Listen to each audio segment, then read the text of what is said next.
6. If you want to be happy, don't neglect this one. Walter Damrosch married the daughter of James G. Blaine, one of America's greatest orators and one-time candidate for president. Ever since they met many years ago at Andrew Carnegie's home in Scotland, the Damrosches have led a conspicuously happy life. The secret? Next to care in choosing a partner. Says Mrs. Damrosch, I should place courtesy after marriage. If young wives would only be as courteous to their husbands as to strangers, any man will run from a shrewish tongue. Rudeness is the cancer that devours love. Everyone knows this, yet it's notorious that we are more polite to strangers than we are to our own relatives.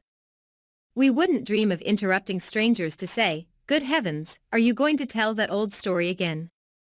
We wouldn't dream of opening our friends' mail without permission, or prying into their personal secrets.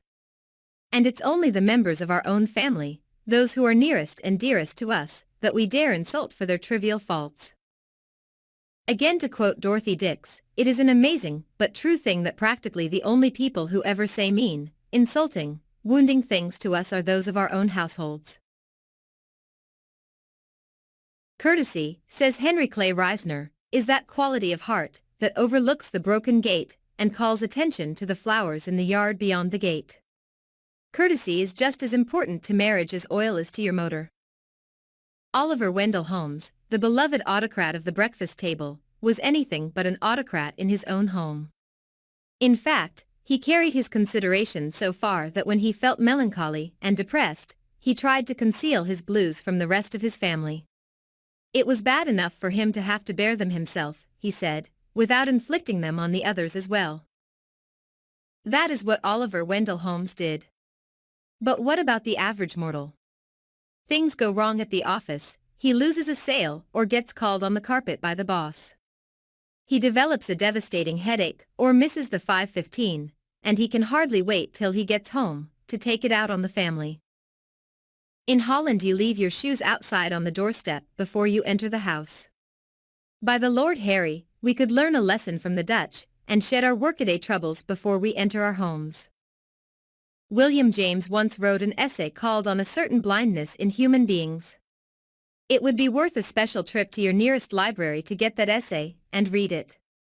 Now the blindness in human beings of which this discourse will treat, he wrote, is the blindness with which we all are afflicted in regard to the feelings of creatures and people different from ourselves. The blindness with which we all are afflicted. Many men who wouldn't dream of speaking sharply to a customer, or even to their partners in business, think nothing of barking at their wives.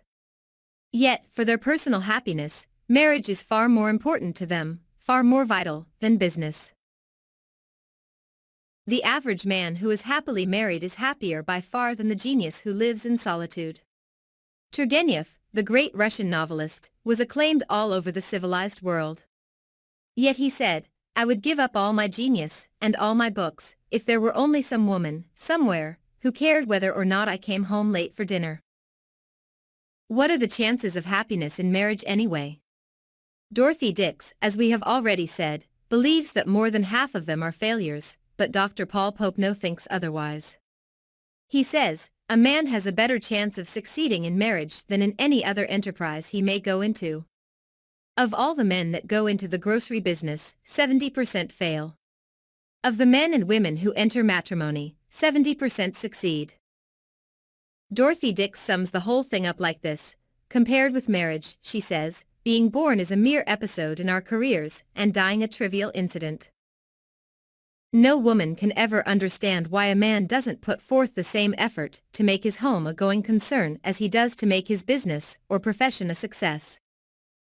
But, although to have a contented wife and a peaceful and happy home means more to a man than to make $1 million, not one man in 100 ever gives any real serious thought or makes any honest effort to make his marriage a success.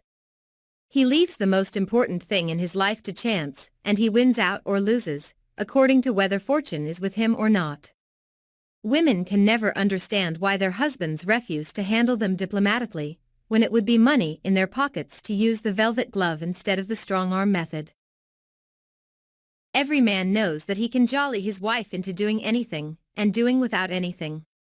He knows that if he hands her a few cheap compliments about what a wonderful manager she is, and how she helps him, she will squeeze every nickel.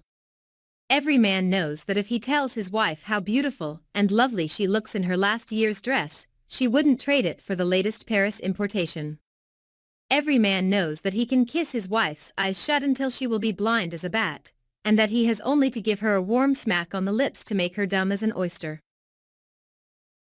And every wife knows that her husband knows these things about her, because she has furnished him with a complete diagram about how to work her. And she never knows whether to be mad at him or disgusted with him, because he would rather fight with her and pay for it in having to eat bad meals, and have his money wasted, and buy her new frocks and limousines and pearls, than to take the trouble to flatter her a little and treat her the way she is begging to be treated. So if you want to keep your home life happy, Rule 6 is, be courteous.